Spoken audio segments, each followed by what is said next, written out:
नमस्कार। मैं गोवर्धन यादव, कंप्यूटर सहायक रामचंद्री कॉलेज सरायपाली से। आज का हमारा टॉपिक है इमेज मैप।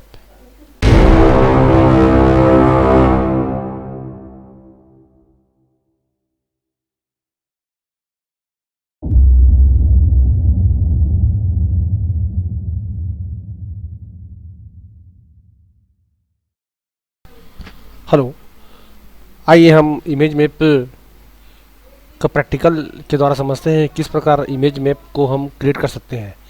उसके लिए हमें सीजी मैप, एक रायपुर मैप और एक महासमुंद का मैप लेना होगा, जिसे डेस्कटॉप में मैं रखा हूँ।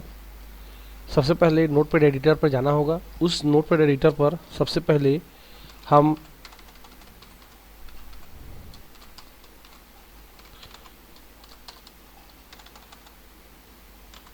HTML हेड टाइटल का नाम हम दे दिए हैं। फिर से टाइटल और ये हेड को बंद करना होगा। यहाँ पर बॉडी एक्टिवेट करना होगा। यहाँ पर सबसे पहले इमेज SRC के द्वारा हम उस इमेज को लेना चाहते हैं जहाँ से इमेज मैप हम क्रिएट करेंगे। तो सबसे पहले IMG SRC करेंगे, डबल इन्वर्टेड कॉमा, और इसको टैग को बंद करेंगे। यहाँ पर जिस इमेज को सबसे पहले हमको CG मैप को लेना होगा, CG मैप के लिए हमको यहाँ पर CG मैप उसका नाम है डॉट, ये PNG फाइल है इसलिए मैंने डॉट PNG किया। फिर से यहाँ पर गया और बॉडी को बंद किया। बॉडी को बंद करने के बाद यहाँ पर मैंने HTML को बंद किया। कंट्रोल S के द्वारा से सेव करते हैं। यहाँ पर एक नाम क्रिएट करते हैं, इमेज मैप 123.html नाम से मैं इसको सेव करता हूँ, और यह भी डेस्कटॉप पर। जैसे ही सेव किया, यहाँ पर देखिए इमेज मैप 123 के नाम से आ गया। ये देखिए, जैसे ही मैंने इस मैप को लिया, ऑटोमेटिक इमेज SRC, इमेज का सोर्स है, मैं एक इमेज ले रहा हूँ। जहाँ से मैंने CG मैप किया और डॉट PNG किया, ऑटोमेटिक ये दिखाई दिया। अगर मान लो इसमें कुछ भी एरर होता है, अब देखिए जैसे मान लो मैंने यहाँ पर PNG से G को हटा दिया, कंट्रोल S करता हूँ, यहाँ पर अगर रिफ्रेश करता हूँ तो देखिए यहाँ पर ये पिक्चर डिस्प्ले नहीं होगा। क्यों नहीं होगा?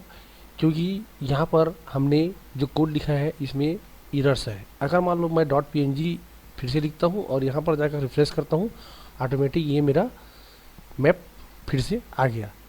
इसमें इमेज SRC में हम विथ इमेज की जो एट्रीब्यूट्स है, विथ, हाइट, बॉर्डर का प्रयोग कर सकते हैं। यहाँ पर मान लो मैं बॉर्डर का प्रयोग करता हूँ और इस जगह पर एक नंबर 3 देता हूँ और कंट्रोल S करता हूँ, यहाँ पर आकर उसको रिफ्रेश करता हूँ, ऑटोमेटिक तुम्हारा ये बॉर्डर एक्टिवेट हो जाएगा। अब देखिए इमेज मैप होता क्या है। इमेज मैप किसी मैप के अंदर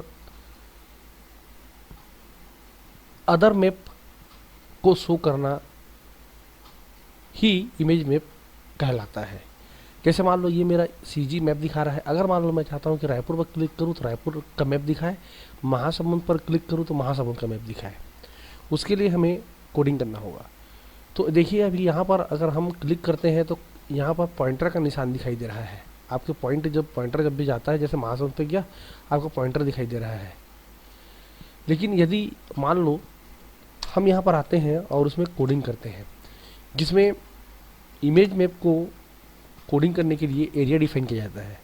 सबसे पहला इसके एट्रीब्यूट्स होते हैं एरिया के अंतर्गत इसमें 3 ऑप्शंस और होते हैं, जिसे सेव, कोऑर्डिनेट जिसे कॉट्स कहा जाता है, और एक होता है HREF। ये 3 ऑप्शन से एरिया डिफाइन किया जाता है। अब इसको हम अलग अलग तरीके से समझते हैं। सबसे पहला एरिया लेने के बाद उसमें हम शेप देते हैं। शेप इक्वल इन्वर्टेड कॉमा पर इसके भी 3 पार्ट्स होते हैं। एक होता है रेक्ट, दूसरा सर्कल और तीसरा पॉली। इनके प्रकार होते हैं कि आपके जब हम लिंक करेंगे तो वह शेप कैसा दिखाई देगा, उसके लिए इस एट्रीब्यूट का यूज किया जाता है। तो उसके लिए हम यहाँ क्या किए, सेव किए और सेव करके यहाँ पर लिखता हूँ मैं सर्कल और यहाँ पर ओपन करता हूँ। ये मेरा इससे काम कंप्लीट हुआ। अब कोऑर्डिनेट कॉट्स का प्रयोग करते हैं, जिसके अंतर्गत आपको इसमें वैल्यू डिफाइन करना पड़ता है। उस मैप के अंतर्गत एक वैल्यू डिफाइन करना पड़ेगा जिसे हम कोऑर्डिनेट भी कहते हैं। हर कोऑर्डिनेट के बाद एक हमें सेपरेट कॉमा देना पड़ेगा। जैसे मान लो यहाँ पर मैंने 200 दिया, यहाँ पर 250 दिया, यहाँ पर 30 दिया, यहाँ पर मैंने 240 दिया अनुमानित। ये इसका कंप्लीट काम हो गया। अब हमारा लास्ट जो वर्क है वो है href। इसके द्वारा हम जिस पेज ये जहाँ लिंक करना चाहते हैं, जिस पे क्लिक करके हम लिंक करना चाहते हैं उस वह पेज ओपन होता है, उसके लिए हम हाइपर रेफरेंस का यूज करते हैं। href इसका पूरा नाम होता है हाइपर रेफरेंस। यहाँ पर अगर मान लो मेरे को MSD मेरा जो एक और महासमुंद पे अगर मान लो क्लिक करता हूँ तो महासमुंद पे जाए, तो महासमुंद का देखिए यहाँ पर लिखा हुआ है MSD मैप। और इस जगह पर आपके प्रॉपर्टीज़ में देखते हैं जाकर तो कौन सा फाइल है, JPG फाइल है। तब हम क्या कर सकते हैं, यहाँ पर आते हैं MSD map.jpg। ये मेरा क्लियर हुआ। लेकिन अभी तक हमारा काम कंप्लीट नहीं हुआ है। इसके लिए हमको एरिया को एक उस मैप का नाम डिफाइन करना पड़ता है। मैप नेम इक्वल, मान लो मैं यहाँ पर देता हूँ PKS। मैंने इस जो एरिया दिखाई दे रहा है इसमें इसका नाम मैप नेम करके दे दिया, मैंने इसको बंद कर दिया। अब इसको कॉल करने के लिए हमको यहाँ पर यूज मैप का यूज करना पड़ेगा और यहाँ पर हम कॉल करने के लिए हैज़ देन PKS उस नाम को जैसा वह लिखा रहेगा वैसा ही आपको यहाँ पर देना होगा। ऐसा करने के बाद हमको कंट्रोल एस करना है। कंट्रोल एस करने के बाद अब हम इसको रिफ्रेश करते हैं। रिफ्रेश करने पर देखते हैं कि कहाँ पर आपके पॉइंटर की जगह पर हाइफरनेशन का निशान आता है। जहाँ पर हाइफरनेशन का निशान आएगा वहाँ पर हम समझ जाएंगे कि इस जगह पर आपके मैप पे एक और मैप का लिंक क्रिएट हो गया है। इसमें हम मल्टीपल लिंक का भी प्रयोग कर सकते हैं। अब देखते हैं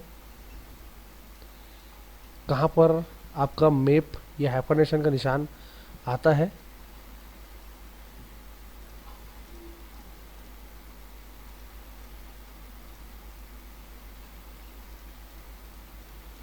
ये देखिए, ये जो गोला दिखाई दे रहा है यहाँ पर, इसके अनुसार ये हमारा, यहाँ अगर मान लो मैं क्लिक करता हूँ तो महासमुंद का मैप दिखाई देता है, लेकिन ये महासमुंद का एरिया डिफाइन नहीं कर रहा है।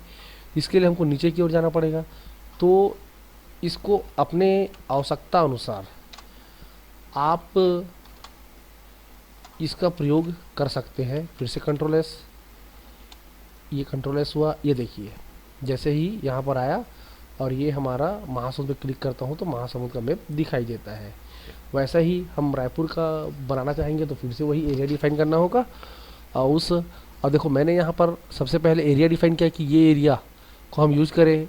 एक शेप दिया, शेप में देखिए ये आपका सर्कल आया। कॉर्ड्स इसके अंतर्गत कोऑर्डिनेट किए कि ये जो आपके कोऑर्डिनेट का मतलब ये होता है कि लेफ्ट राइट टॉप आपके विड्थ एंड हाइट के अनुसार उस जगह पर जाए। और जैसे उस जगह पर हम क्लिक करें तो ये देखो हाइपर रेफरेंस में क्या दिया था मैंने, MSD map.jpg। जैसे हम उस पर क्लिक करते हैं तो हमारा यहाँ पर महासमुंद का इमेज दिखाई देता है। इसका मतलब है कि इमेज मैप के माध्यम से हम एक मैप के अंदर दूसरे मैप पर लिंक के माध्यम से उससे संबंधित इन्फॉर्मेशन को प्राप्त कर सकते हैं।